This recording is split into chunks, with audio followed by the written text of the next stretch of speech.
আজকে আমরা আলোচনা করব আমাদের সামনে আসন্ন কুরবানি উপলক্ষে 7টি পশু। এটা আমাদের সকলের জরুরি জানা। একটা হালাল পশুর 7টি অঙ্গ আছে যেগুলো খাওয়া নিষিদ্ধ, যেগুলো খাওয়া অপছন্দ, হয়তো ডাইরেক্ট হারাম না হলে অপছন্দ, যেগুলো খাওয়া সুন্দর কোনো সুস্থ রুচিবোধ ব্যক্তির জন্য উচিত নয়, বা যেটা ফিকহের কিতাব সহ আল্লাহর কোরআন দ্বারা প্রমাণিত যে কিছু কিছু হালাল পশুর কিছু অঙ্গ আছে যেগুলো খাওয়া নিষিদ্ধ বা খাওয়া মাকরু বা খাওয়াটা নিষিদ্ধ, নাজায়েজ বিষয়। প্রথমে আমরা কোরআন থেকে জানবো একটা হালাল পশুর কোন অঙ্গগুলো খাওয়া যায় না। প্রিয় উপস্থিতি, আসুন আমরা এই সম্পর্কে সূরাতুল আরাফের 157 নম্বর আয়াতে চলে যাই। আল্লাহ বলছেন ওয়ায়ুহিল্লু লাহুমুত তাইয়্যিবাত, আল্লাহ বলছেন তাদের জন্য আমি পবিত্র সকল বস্তুকে হালাল করেছি।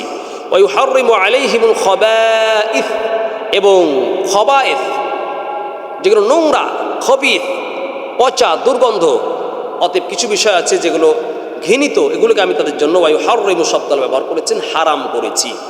এটা হয়তো অনেকে না বুঝে আমরা এটাকে ভুল বলার চেষ্টা করি।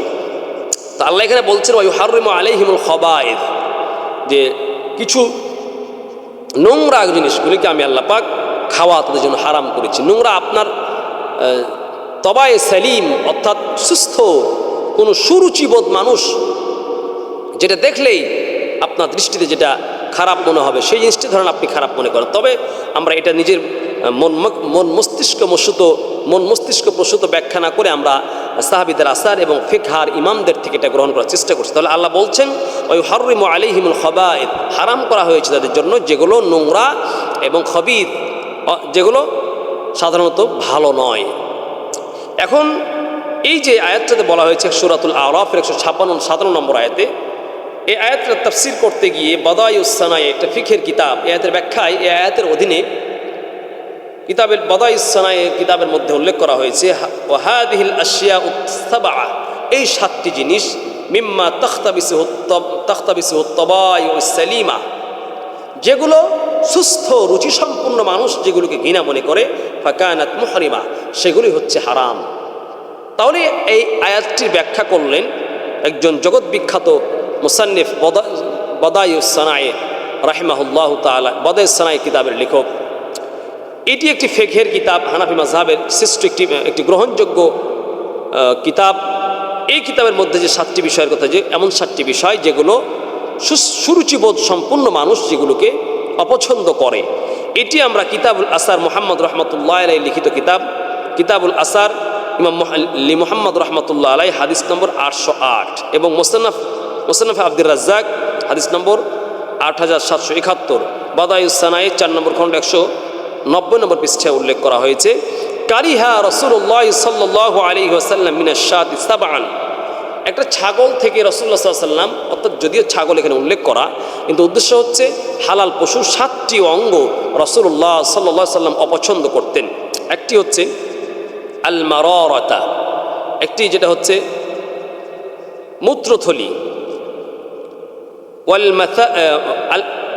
আল মারারাতা পিত্তথলি, ওয়াল মাসাবাতা মূত্রথলি, ওয়াল গুদ্দাতা মাংসগ্রন্থি, যেটা চামড়া এবং গোস্তের মাঝে আছে মাংসগ্রন্থি, ওয়াল হায়া, এবং মাদা অর্থাৎ মাদা পশু যেগুলো, যেমন ধরেন যে পাঠি, গাভী, গরুর ক্ষেত্রে গাভী, ওয়াল হায়া এর গুপ্ত অঙ্গ লজ্জাস্থান, ওয়াল যাকারা ষাঁড় গরুর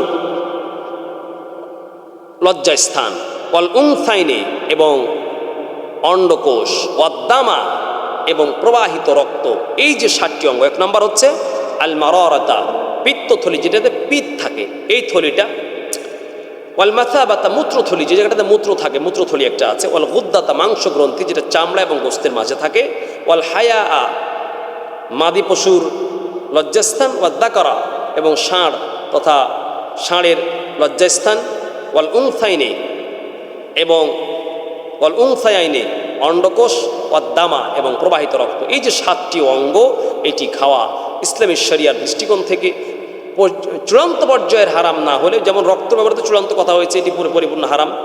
তো এই যে অঙ্গগুলি আমরা না খাই, কুরবানি পশুর 7টি অঙ্গ আমরা খাবো না, এটি আমাদের কোরআন এবং হাদিস এবং ফিকহের আমল সাহাবায়ে কেরামের আসার থেকে আমরা প্রমাণ করলাম।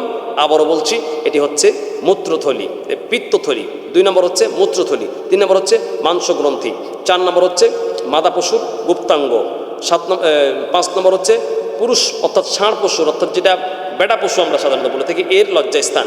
ওয়াল উনসায়াইনি, এরা হচ্ছে অন্ডকোষ, ওয়াদ্দামা এবং প্রবাহিত রক্ত, এই অঙ্গ 7টি অঙ্গ থেকে খাওয়া থেকে আমরা সকলে বিরত থাকার চেষ্টা করব।